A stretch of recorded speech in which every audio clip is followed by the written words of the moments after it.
فرعون اور اس کی قوم دریائے نیل میں غرق ہو کر تباہ ہو گئی۔ اس طرح دنیا ان ملعون لوگوں کے شر سے مکمل طور پر پاک ہو گئی اور روئے زمین پر ان کے وجود کا کوئی نشان باقی نہیں رہا۔ لیکن اس سے پہلے بھی اہل فرعون پر لگاتار 5 عذاب آئے۔ 7ویں دن ہر عذاب واپس لے لیا گیا۔ ہر 2 عذابوں کے درمیان 1 ماہ کا وقفہ ہوتا، لیکن ان ظالموں اور فاسقوں کے دلوں پر اس قدر مہر لگا دی گئی اور وہ اس حد تک پست ہو گئے کہ ایمان نہ لائے۔ وہ اپنے کفر پر ڈٹے رہے اور ہر بار وعدہ خلافی کرتے رہے۔ قرآن کریم کی سورہ الاعراف میں 5 عذابوں کا ذکر درج ذیل الفاظ میں کیا گیا، اور فرعونیوں نے کہا، اے موسیٰ، تم ہمارے اوپر جادو کرنے کے لیے ہمارے پاس کیسی بھی نشانی لے آؤ، ہم ہرگز تم پر ایمان لانے والے نہیں۔ تو ہم نے ان پر طوفان اور ٹڈی اور پسو یا جوئیں اور مینڈک اور خون کی جدا جدا نشانیاں بھیجیں، تو انہوں نے تکبر کیا اور وہ مجرم قوم تھی۔ اور جب ان پر عذاب واقع ہوتا تو کہتے، اے موسیٰ، ہمارے لیے اپنے رب سے دعا کرو اس عہد کے سبب جو اس کا تمہارے پاس ہے۔ بے شک اگر آپ ہم سے عذاب اٹھا دو گے تو ہم ضرور آپ پر ایمان لائیں گے، اور ضرور ہم بنی اسرائیل کو تمہارے ساتھ کر دیں گے۔ پھر جب ہم ان سے اس مدت تک کے لیے عذاب اٹھا لیتے جس تک انہیں پہنچنا تھا تو وہ فوراً اپنا عہد توڑ دیتے۔ تو ہم نے ان سے بدلہ لیا تو انہیں دریا میں ڈبو دیا، کیونکہ انہوں نے ہماری آیتوں کو جھٹلایا اور ان سے بالکل غافل رہے۔ ہوا کچھ یوں کہ فرعون کے دربار میں حضرت موسیٰ علیہ السلام کا مقابلہ فرعون کے جادوگروں سے ہوا۔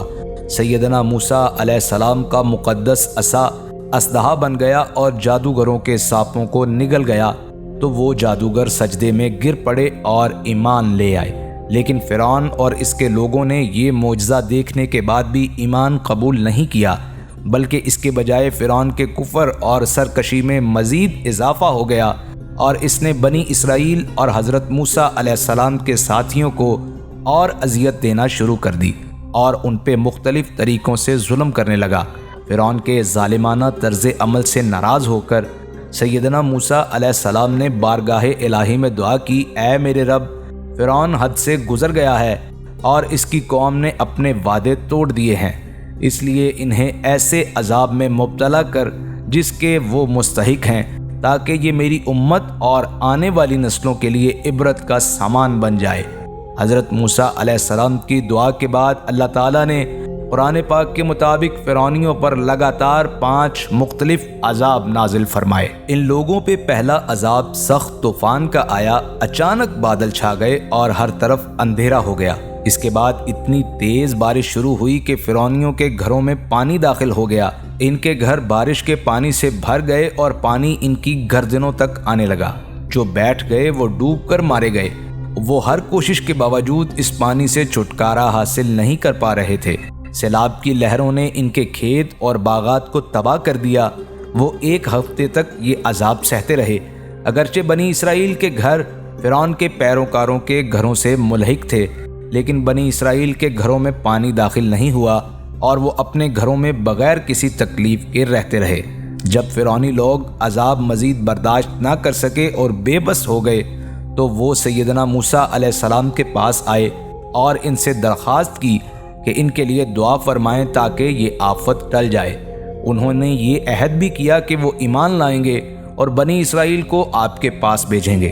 اس طرح سیدنا موسیٰ علیہ السلام نے دعا کی اور بارش کا عذاب ختم ہو گیا۔ زمین سے اتنی اچھی فصل پیدا ہوئی جو پہلے کبھی نہیں ہوئی تھی۔ فصلیں حد سے زیادہ پھلی پھولی، پھل اور اناج میں تیزی سے اضافہ ہوا۔ یہ دیکھ کر فرعون کے پیروکاروں نے کہا کہ یہ طوفان تو ان کے لیے بہت بڑی نعمت ثابت ہوا، اور پھر وہ اپنے عہد سے پھر گئے اور ایک بار پھر اپنی وحشیانہ کارروائیاں دوبارہ شروع کر دی۔ بارش کے عذاب کے بعد فرعونیوں نے 1 مہینے تک بے ہنگم زندگی بسر کی اور بنی اسرائیل پہ بہت ظلم کیا۔ اس کے بعد اللہ تعالیٰ نے ان پہ دوسرا عذاب نازل کیا اور ٹڈیوں کو ان پہ عذاب کی صورت میں مسلط کر دیا۔ ٹڈیوں کے یہ غول ان کی تمام فصلوں، باغوں اور ان کے گھروں کی لکڑیوں کو کھا گئے، اور فرعونیوں کے گھر ٹڈیوں سے بھر گئے۔ انہوں نے ان کی زندگی اجیرن کر دی۔ اس کے باوجود بنی اسرائیل کے کھیت اور باغات ان ٹڈیوں سے محفوظ رہے۔ یہ دیکھ کر فرعون کے پیروکار دوبارہ حضرت موسیٰ علیہ السلام کے پاس پہنچے اور ان سے وعدہ کیا کہ اگر وہ اس عذاب سے دستبردار ہونے کی دعا کریں گے تو وہ ضرور ایمان لائیں گے اور بنی اسرائیل کو اذیت نہیں دیں گے۔ چنانچہ 7ویں دن سیدنا موسیٰ علیہ السلام کی دعا کی بدولت ان سے عذاب ٹل گیا، لیکن ایک بار پھر ان لوگوں نے اپنے وعدوں کو توڑا اور ایمان قبول نہیں کیا۔ ان کے کفر اور گناہوں کے معاملات دوبارہ شروع ہو گئے۔ انہوں نے سیدنا موسیٰ علیہ السلام اور مومنین کو اذیتیں دینا شروع کر دیں اور کہا کہ وہ اپنے والدین کے مذہب کو چھوڑ کر نیا مذہب قبول نہیں کریں گے۔ 1 مہینے کے بعد تیسرا عذاب ان پر بھونچوں کی شکل میں آیا۔ بعض مفسرین نے ذکر کیا کہ یہ جوئیں تھیں جو ان کی فصلوں اور پھلوں کو متاثر کرتی اور سب کچھ کھا جاتی، جبکہ مفسرین کے دوسرے گروہ کا کہنا تھا کہ وہ چھوٹے کیڑے تھے جو ان کی فصلوں کو کھا جاتے اور ان کے کپڑوں میں گھس جاتے۔ وہ کیڑے ان کی کھال کو کاٹتے اور انہیں نوچتے، یہاں تک کہ ان کے بالوں، مونچھوں اور داڑھیوں میں گھس جاتے۔ اس طرح ان کے چہروں پر داغ لگ گئے اور وہ ایسے لگتے جیسے وہ چکن پاکس یا چچک میں مبتلا ہوں۔ یہ کیڑے ان کے کھانے پینے کی چیزوں میں داخل ہو جاتے، جس وجہ سے وہ نہ کچھ کھا سکتے تھے اور نہ ہی پی سکتے تھے، اور وہ سکون سے سو بھی نہیں سکتے تھے۔ یہ سلسلہ 1 ہفتے تک جاری رہا اور انہوں نے چیخ چیخ کر حضرت موسیٰ علیہ السلام سے مصیبت کے خاتمے کی دعا کی درخواست کی۔ موسیٰ علیہ السلام کو ان کی حالت دیکھ کر افسوس ہوا تو موسیٰ علیہ السلام نے دعا کی تو یہ عذاب بھی ہٹا دیا گیا، لیکن اس کے بعد پھر انہوں نے وعدہ خلافی کی اور ان کے ظلم و ناانصافی میں پہلے سے زیادہ اضافہ ہوا، اور صرف 1 ماہ بعد ان پر ایک اور عذاب نازل ہو گیا۔ اہل فرعون پر چوتھا عذاب مینڈکوں کی صورت میں نازل ہوا۔ ان کے گھروں میں بے شمار مینڈکوں کی افزائش شروع ہو گئی۔ یہ لوگ جہاں بھی بیٹھتے ان کی مجلسوں میں ہزاروں مینڈکوں کا قبضہ ہو جاتا۔ اگر کوئی بات کرنے یا کھانے کے لیے منہ کھولتا تو مینڈک اچھل کر اس کے منہ میں چلے جاتے۔ مینڈک کھانا پکانے کے برتن بھر دیتے اور سینکڑوں کی تعداد میں ان کے جسم پر بیٹھ جاتے۔ چلتے پھرتے، بیٹھتے اور سوتے ہوئے انہیں ان مینڈکوں سے کوئی سکون نہیں مل رہا تھا۔ فرعون کے لوگ اس عذاب سے بے حال ہو کر رو رہے تھے اور انہوں نے دوبارہ سیدنا موسیٰ علیہ السلام سے رابطہ کیا اور ان سے دعا کے لیے درخواست کی اور پھر سے وعدہ کیا کہ وہ ضرور ایمان لائیں گے اور آئندہ کبھی مومنین کو تکلیف نہیں دیں گے۔ چنانچہ 7ویں دن سیدنا موسیٰ علیہ السلام کی دعا سے یہ عذاب دور ہو گیا، لیکن یہ ملعون لوگ دوبارہ شیطانی کاموں میں مصروف ہو گئے اور سیدنا موسیٰ علیہ السلام کی بے عزتی شروع کر دی۔ اس کے بعد فرعونیوں پر 5واں عذاب خون کی صورت میں نازل ہوا۔ یکا یک ان کے تمام کنوؤں اور دریاؤں کا پانی خون میں تبدیل ہو گیا۔ اہل فرعون نے فرعون سے شکایت کی۔ فرعون نے کہا کہ یہ نعوذ باللہ سیدنا موسیٰ علیہ السلام کا جادو ہے۔ اس کے پیروکاروں نے کہا کہ یہ کیسا جادو ہے کہ ان کے برتن خون سے بھرے ہوئے ہیں جبکہ اہل ایمان پر کوئی اثر نہیں ہوتا۔